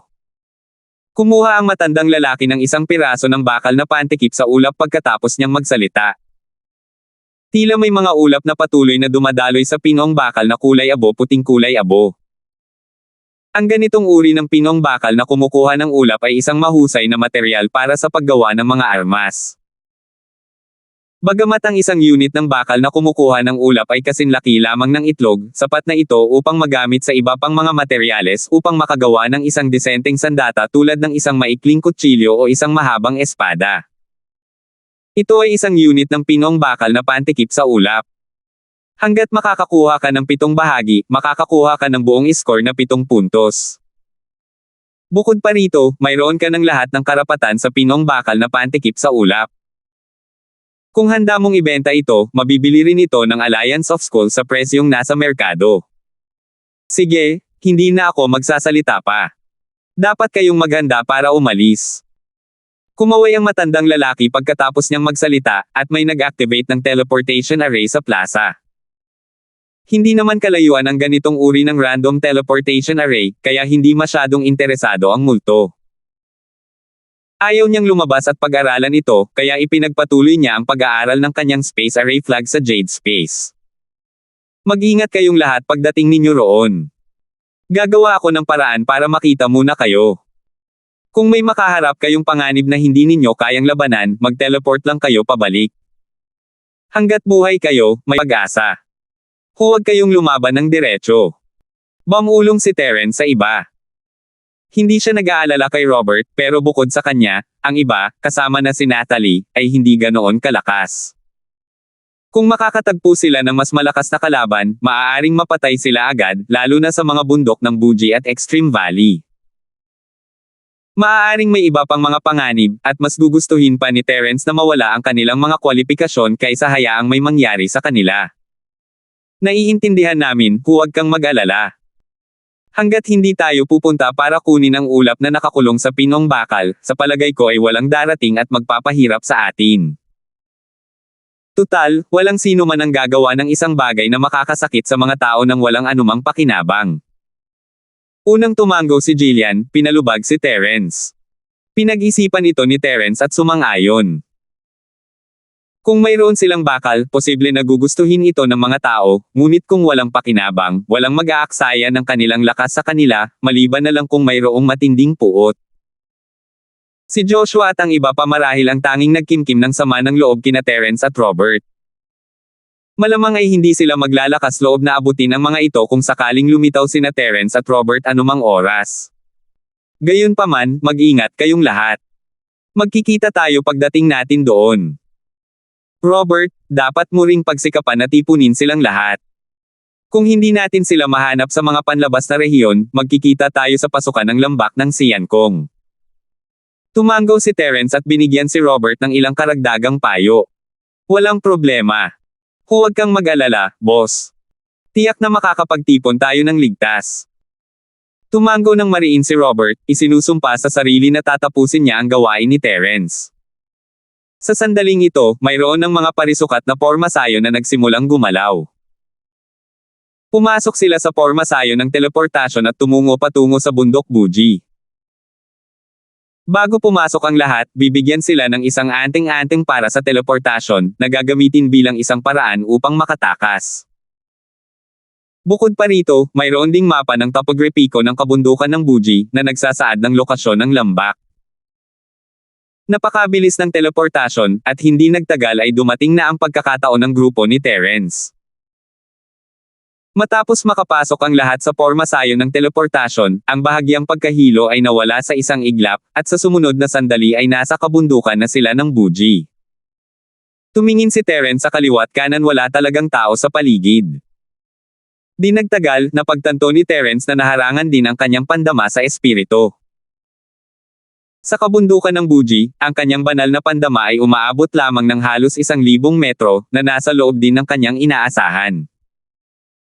Kung hindi, madali sana niyang matagpuan ang iba pa sa loob ng layong 100 milya. Ngayong napigilan na ang kanyang banal na pandama, tanging ang kanyang mga mata na lamang ang kanyang maaasahan upang makahanap. Mabuti na lang at mabilis si Terence, at hindi nagtagal ay nahanap niya ang iba. Kasabay ng isang kidlat, nawala si Terence sa kanyang kinaroroon at sinimulan ang kanyang paglalakbay upang hanapin sina Robert, Natalie, at ang iba pa. Nasa isang bulubundukin sila, at walang anumang malinaw na palatandaan na makikita. Hindi madaling hanapin ang lambak, lalo na't pinipigilan ni Terence ang kanyang pandama sa espiritu. Kaya habang naghahanap si Terence ng mga tao, naghahanap din siya ng mga lugar na maaari niyang tukuyin sa mapa. Hindi niya alam kung malas o mabuti ang nangyari, pero mabilis na natagpuan ni Terence ang lambak. Hindi na niya kinailangan ng kahit anong referensya dahil nakarating na siya agad sa pasukan ng lambak. Pero ang iba ay wala ni isa man lang natagpuan. Medyo nakakailang ito na pagkasunduan nilang magkita sa pasukan, at kung aalis si Terence at magpapatuloy sa paghahanap sa iba, paano kung pumunta sila rito? Wala rito si Terence, at lahat sila ay nagtitipon sa pasukan, paano kung mapagkamalan silang isang pagnanakaw? Kalimutan mo na yan, hanapin muna natin ang tao. Umiling si Terence. Hindi naman masyadong malaki o masyadong maliit ang 100 milya, pero gamit ang kanyang teknik sa pagtakas gamit ang kidlat, mabilis pa rin niya itong malalampasan. Sa ganoong kaikling panahon, walang dapat mangyari. Aalis na sana si Terence nang bigla niyang tinampal ang noo niya. Paano niya makakalimutan ang maliit na spirit beast? Sa tulong ng maliliit na batang ito, natural na mas madali ito. Maging sa kanilang kakayahang palihim o sa kanilang sariling lakas, maituturing silang isang sandata ng pandaraya para sa pagtatasa na ito. 3 sa inyo ang maghihintay sa pasukan ng lambak. 6 sa inyo ang papasok sa lambak para hanapin ang ulap na nakakulong sa pinong bakal. Ako mismo ang hahanap sa tao. Walang magtatagal. Gawin mo lang. Bulong ni Terence sa sarili at pinakawalan ang 9 na maliliit na spirit beast nang walang anumang ingay. Sinimulan din niyang hanapin si Natalie at ang iba pa ng buong bilis. Ang mga estudyanteng hindi pa nakakatuklas ng lambak ay tanging kislap ng kidlat na pabalik-balik sa kagubatan ng bundok Buji ang kanilang nakita. Hindi nila makita kung ano ang nangyayari. Tanging ang mga nagmula sa Golden Classy area ang makakaintindi na malamang hinahanap ni Terence ang kasama niya. Sa totoo lang, naiinggit sila kay Rowell at sa iba pa. Kung masusundan niya si Terence, makakakuha pa sana siya ng ilang puntos. Sayang at hindi nila naranasan ang pagkakataong ito. Kung hindi, mas malaki ang tsansa nilang makapasok sa paaralang gusto nila. Natalie. Pinaganya ni Terence ang kanyang spirit sense sa pinakamataas na antas. Sa kagubatan, ang epekto ng spirit sense ay mas mahusay kaysa sa mga mata. Kahit na 1,000 metro lamang ang layo nito, malaki ang maitutulong nito. Halimbawa, sa ngayon, ang spirit sense ni Terence ay nasa bingit na ng saklaw ni Natalie. Kung medyo mas maliit lang ang saklaw ng spirit sense niya, baka lumipad na lang si Terence lampas sa kanya at hindi niya naabutan ang maliit na senior sister na ito. 6,479. Bahagyang umikot ang arko ng kidlat sa kalangitan at lumitaw sa tabi mismo ni Natalie, na 1,000 metro ang layo. Sa oras na ito, kinakabahan siyang nakatitig sa 7 anino ng Blood Wolf sa harap niya, nag-aalangan kung gagamitin niya ang talisman sa teleportation para mag-teleport palabas. Ang lakas ng bawat isa sa mga Shadow Wolves na ito ay hit pa sa profound stage. Bagamat hindi pa sila nakakarating sa mountain opening stage, 2 sa kanila ay sapat na upang harapin si Natalie, na magaling sa paghahati at pag-atake ng grupo-grupo, hindi pa kasama ang 7 sa kanila ng sabay-sabay. Kung dumating si Terence nang medyo nahuli, baka kailangan na talagang umalis ni Natalie sa kabundukan ng Buji. Terence Jr. Bakit ang tagal mo? Nakaramdam si Natalie ng kidlat sa kanyang tabi, at agad na sumimangot sa gulat. Maganda yan, di ba? Hindi ba't napakasarap mahulog mula sa langit sa kritikal na sandali at gumanap bilang bayani para iligtas ang dilag? Ngumiti si Terence habang tinutokso siya. Namula si Natalie, iniisip na mabuti nga ito. Ang pagpapakita ni Terence sa oras ng panganib ay mas nakakagulat pa kaysa noong maayos pa siya. Sa harap ng 7 Shadow Blood Wolves, casual na nagpakawala si Terence ng isang mabangis na apoy mula sa 8 trigram palm, at mahigit kalahati ng 7 Shadow Blood Wolves ang namatay o nasugatan. Ang natitirang 2, na nagtatago sa mas malayo, ay nakitang masama ang sitwasyon at tumalikod upang tumakbo, hindi man lang alintana ang kanilang kasama sa lupa. Little Senior Sister Natalie, papatayin ba natin ang lahat ng mga Shadow Blood Wolves na ito? Tumingin si Terence kay Natalie nang nakangiti. Kung gusto niyang ilabas ang galit niya, wala namang problema si Terence na patayin ang lahat ng Blood Wolves na ito, pero medyo tamad ito, kaya nagtanong siya. Kalimutan mo na yan, hanapin muna natin ang iba. Tutal, mabait na tao si Natalie. Nang makita ang duguan at nino ng mga Blood Wolves sa lupa, nawala ang lahat ng kanyang galit. Bukod pa rito, nagawa ni Terence na iligtas ang dalagang nasa panganib, kaya dapat niyang pasalamatan ang mga anino ng mga Blood Wolves na ito, kaya wala itong pakialam. Sige, ipagpatuloy natin ang paghahanap sa kanila. May ilang panganib pa rin sa kabundukan ng Buji. Bukod kay Robert, natatakot ako na mas mahihirapan ang iba na harapin ang sitwasyong ito. Tumanggaw si Terence at natural na inilagay ang braso sa baywang niya. Agad na namula ang mukha ni Natalie. Hindi siya nakapaghanda para dito. Naramdaman niyang nanlambot ang kanyang katawan habang yakap siya ni Terence, at ang malakas na amoy ng isang lalaki ay tumatama sa kanyang mukha. Kumapit ka ng mahigpit, lilipad ako. Hindi masyadong inisip ni Terence iyon, gusto lang niyang isama si Natalie. Dahil may isa pang tao, hindi na angkop para sa kanya ang lightning escape technique. Una sa lahat, hindi niya alam kung makakaapekto ba ang 3 antas ng lightning escape technique sa taong dinadala niya. Tutal, wala naman siyang kumpletong pamamaraan sa paglilinang. Hindi maganda kung may panganib. Pangalawa, ang teknik ng paggalaw gamit ang kidlat ay makakaapekto sa bilis at liksi ng isang tao, kaya hindi ito kasing convenient ng mga pakpak na may bilis ng multo. Nahihiyang tumanggaw si Natalie, walang lakas ng loob na magsalita. Ibinalot niya ang mga braso sa leeg ni Terence at ibinaon ang ulo sa dibdib nito, ramdam ang pag-init ng kanyang mukha. Noon lang napagtanto ni Terence na medyo malapit na pala silang dalawa sa isa't isa. Nasa mga bisig niya ang malambot na katawan ng dalaga, at medyo kinilabutan ang puso niya. Mabuti na lang at naisip niya na maaaring nasa panganib ang iba, kaya hindi ito ang tamang panahon para isipin ang mga bagay na ito. Pinigilan niya ang mga kaakit-akit na iniisip sa kanyang puso, ikinumpas ang kanyang mga pakpak na parang multo, at lumipad pataas kasama si Natalie. Nang maramdaman ang malakas na hangin na dumadampi sa katawan ni Terence at naging mahinang simoy ng hangin, naramdaman ni Natalie ang bahagyang pagbaba ng temperatura sa kanyang mukha. Bahagya niyang itinaas ang kanyang ulo at tumingin sa kagubatan. Wow! Terence Jr. Brother, ang komportable at masaya nito. Kailangan mo akong isama sa paglipad ng ganito ng mas madalas sa hinaharap.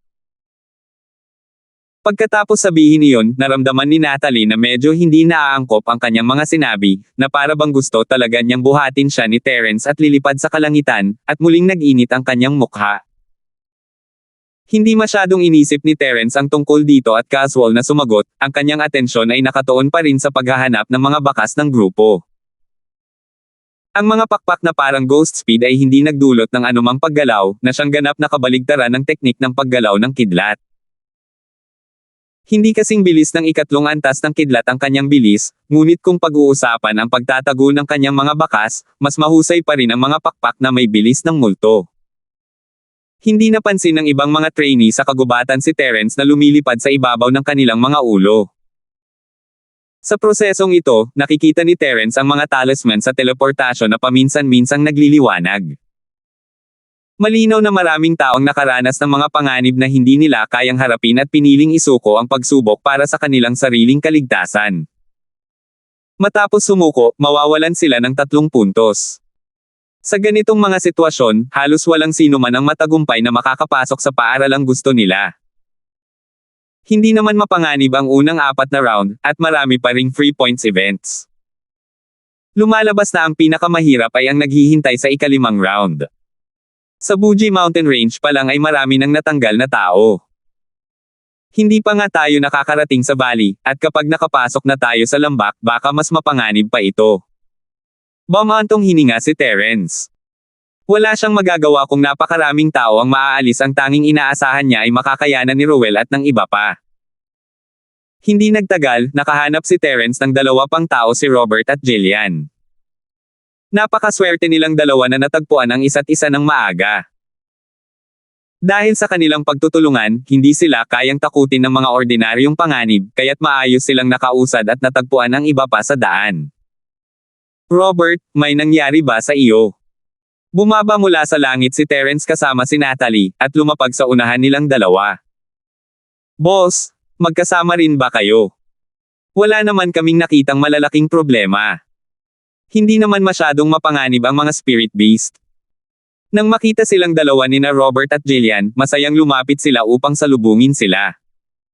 Naging malapit na sina Jillian at Natalie. Magkahawak kamay sila at maglakad sa gilid upang magbulungan. Ngayon, sina Rowell at Lilia na lang ang hindi pa natatagpuan. Hindi pa sila sapat ang lakas, at nag-aalala ako na baka magka-problema sila. Nag-aalalang sabi ni Terence.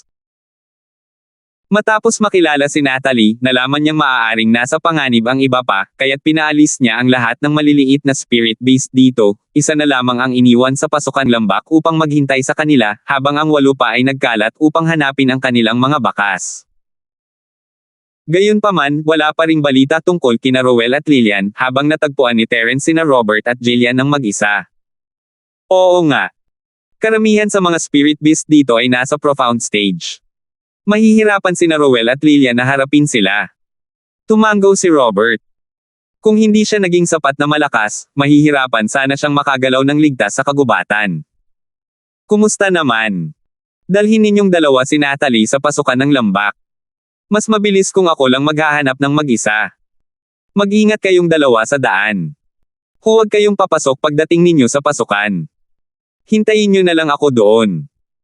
Nag-isip sandali si Terence at nagpasyang hayaan muna sina Robert at ang iba pa. 6,480. Para masiguro ang kanilang kaligtasan, tinawag pa ni Terence ang 2 maliliit na spirit beast at inutusan silang protektahan silang 3 sa dilim. Dahil nasa Earth Formation Stage spirit beast na ito, wala dapat maging problema sa kanilang kaligtasan. Mas naging matulungin ang maliliit na spirit beast sa mga utos ni Terence nitong mga nakaraang araw. Wala silang pakialam sa mga ganitong bagay na walang kinalaman sa pagliligtas sa malaking pulaka. Hindi niya alam kung dahil ba sa pakiramdam nila na mas mahalaga ang maging maayos ang relasyon nila ni Terence, pero mas naging masunurin sila nitong mga nakaraang araw. Sige. Boss, huwag kang mag-alala. Magiging maayos din ang pakikitungo sa atin ni Miss Shangwon. Tumango si Robert at agad na sumang-ayon. Hindi naman sa ayaw niyang hanapin sina Rowell at Lillian. Tutal, lahat sila ay galing sa iisang akademya at maayos naman ang kanilang pagsasama sa mga nakalipas na taon. Kumpara kay Terence, alam niyang wala siyang gaanong maitutulong pagdating sa bilis o lakas, kaya ang pakikinig sa mga utos ni Terence ang pinakamagandang paraan para makipagtulungan. Napakahalaga ng oras, at walang oras si Terence para magsalita. Tumango siya kay Natalie at ginamit ang kanyang Thunder Escape, at lumipad palayo. Gusto sanang sumama ni Natalie kay Terence, ngunit hindi na siya nag-aksaya pa ng oras dahil sa sitwasyon. Alang-alang kay Rowell at sa iba pa, tumango na lamang siya bilang pagsang-ayon. Hinanap ni Terence sina Lillian at Rowell ng mag-isa, at nakita ang ilang estudyanteng nakulong ng mga spirit-based. Hanggat hindi ito nakakaapekto sa kanyang pag-unlad, tutulungan niya sila kung kaya niya. Nandito ang lahat para makapasok sa akademya, at tadhana ang nagbuklod sa kanila. Umaasa na lang siya na ang mga may kakayahan ay magiging katulad niya at tutulong sa oras na magkaproblema sina Rowell at Lillian. Pagkaraan ng ilang sandali, natagpuan na rin sa wakas ni Terence si Lillian gamit ang kanyang espiritu. Sa oras na ito, mayroon siyang ilang maliliit na pinsala sa kanyang katawan. Mabuti na lang at walang panganib sa kanyang buhay at walang mga espiritong halimaw na humahabol sa kanya. Lillian, anong nangyari sa sugat mo? Agad na lumitaw ang arko ng kidlat ni Terence sa harap ni Lillian. Huminto siya at kumuha ng gamot para rito. Boss Terence. Natagpuan na rin kita sa wakas. Nang makitang si Terence ang nasa harap niya, nakahinga ng maluwag si Lillian, may ngiti sa kanyang labi. Salamat, kinuha ni Lillian ang tableta mula kay Terence at seryosong nagpasalamat dito, ngunit hindi niya ito agad ininom. Mahina niyang sinabi, pasensya na, pasensya na. Boss Terence, gumamit si Hahay ng pormasayon para bumalik. Nawala na siya ng karapatang pumasok sa paaralan. Nagkita na kayo. Anong nangyayari? Medyo nagulat si Terence, hindi niya inakalang magiging ganito ang kalalabasan. Natanggal na si Rowell, hindi makakatulong si Terence kahit gustuhin pa niya. Pagkatapos naming makapasok, mabilis kaming nagtipon. Gayunpaman, hindi namin inaasahan na ang 9-point genius na nag-apply para sa Divine Refining College, si Paeng, ay malapit din. Nang makita niya kaming dalawa, puno siya ng puot at inatake kami ng walang sinasabi. Kahit na nagtutulungan kaming dalawa, wala pa rin kaming laban sa kanya. Sinubukan ni Hahay ang lahat para protektahan ako, hinayaan akong makatakas habang siya mismo ay malubhang nasugatan at walang ibang pagpipilian kundi gamitin ang teleportation talisman para makabalik sa plaza. Kung hindi siya aalis, malamang papatayin lang siya ng Paeng na iyon. Punong-puno ng galit ang magandang mukha ni Lillian nang pag-usapan niya ito. Sa simula, malaki ang tsansa nila ni Rowell na makapasok sa Liuyon Academy. 3 unit lang ng Cloud Trapong Refined Iron ang kailangan nila para maabot ang cut-off point. Ngayon, tapos na ang lahat. Hindi na mahalaga kung babawasan ni Rowell ang kanyang mga puntos o hindi. Kahit na mapanatili niya ang kanyang orihinal na mga puntos, hindi siya makakapasok sa Lorcan Academy. Paeng. Ito ba ang gago na sumalakay sa iyo? Kumislap ang mga mata ni Terence na may balak pumatay. Alam niyang siya ang humila kina Rowell sa gulo na ito, at alam niyang ginagawa lang ito ni Paeng sa mga taong nakapaligid kay Terence. Sina Rowell at Lillian ay nasa tabi ni Terence simula pa noong unang round, at kahit ang isang bulag ay masasabing sila ang mga kapareha ni Terence. Kaya, nang walang magawa si Paeng kay Terence, nagpasya siyang ibuhos ang kanyang galit kina Rowell at Lillian. Sige. Boss Terence, nandito ako dahil gusto kitang hanapin at sabihin sa iyo ang balitang ito. Sana ay maging mas alerto ka laban kay Paeng at maiwasan ang palihim na pag-atake. Tiningnan ni Lillian si Terence ng seryoso. Imposibleng sabihin na ayaw niyang maghiganti, pero kahit hindi sabihin ni Lillian, maghihiganti pa rin si Terence para sa kanila. Paeng. Malaki talaga ang alitan na ito. Kung direktang nasaktan niya si Terence, hindi sana interesado si Terence na pansinin siya. Tutal, masyadong malaki ang pagkakaiba ng kanilang mga antas. Parang isang bata na hinahamon ng isang matanda, at malamang pagtatawanan lang ito ng matanda. Walang sino man ang talagang mag-aabala sa isang bata. Gayunpaman, hindi dapat ginawa ni Paeng ang kanyang mga kamay sa mga tauhan ni Terence. Napaka-protective na tao ni Terence, at ang paghawak sa mga taong nakapaligid sa kanya ay mas seryoso kaysa sa direktang pag-insulto sa kanya.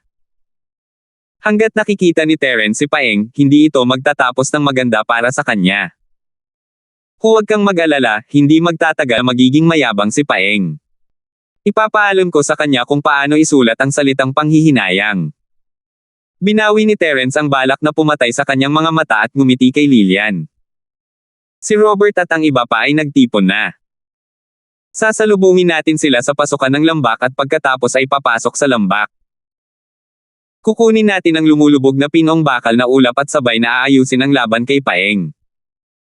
Hindi, Boss Terence. Pwede ka namang umalis ng mag-isa. Dito lang ako para sabihin sa iyo ito, malala ang mga pinsala ni Hahay, at nag-aalala ako. Kailangan ko siyang puntahan agad. Mariing umiling si Lillian, tinanggihan ang mungkahi ni Terence. Gusto mo na ring sumuko sa pagtatasa na ito.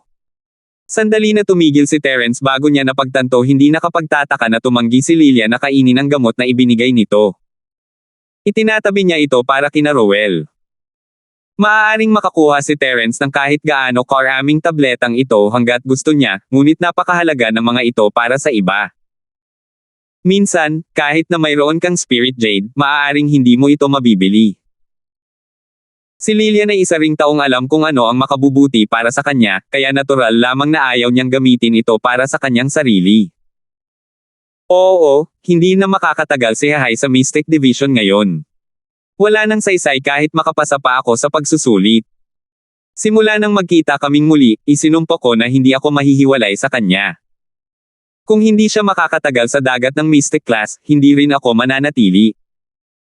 Nang sabihin ni Lillian ang mga salitang ito, matatag at determinado ang kanyang tono. Tiyak na hindi niya ito basta-basta sinasabi. Dahil nakapagdesisyon ka na, hindi na kita pipigilan. Ang makasama ang taong mahal mo ay mas mabuti pa nga kaysa sa manatili sa mahiwagang dagat ng mag-isa. Inumin mo itong gamot at huwag mong ipagpaliban ang iyong mga pinsala. Marami pa akong narito. Bumantong hininga ng marahan si Terence, hindi niya sinusubukang kumbansihin ito. Nirerespeto niya ito dahil sa kakayahang mag-isip at kumilos batay sa parehong ideya. Mabuti yun para sa ilog at dagat. Salamat po at sinamahan ninyo ako, ingat lagi mga master.